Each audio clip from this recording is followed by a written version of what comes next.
గణేష్, ఏంటన్నా? నా మీద చెయ్యి పడంగానే అంత కోపం తన్నుకొచ్చింది. ఈ నాన్న మీద అంత ప్రేమ ఉందేంట్రా నీకు? అదేంటి నాన్న అలా అడుగుతున్నావు? సరే చెప్పొద్దు, వదిలే. అది కాదు నాన్న, సడన్ గా తెలియగలిగాను లేరా. వెళ్ళి పడుకో నాన్న. పో.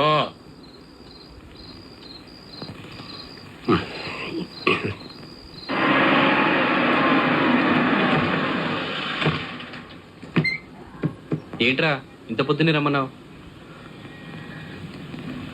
నాన్నగారు చచ్చిపోయారా?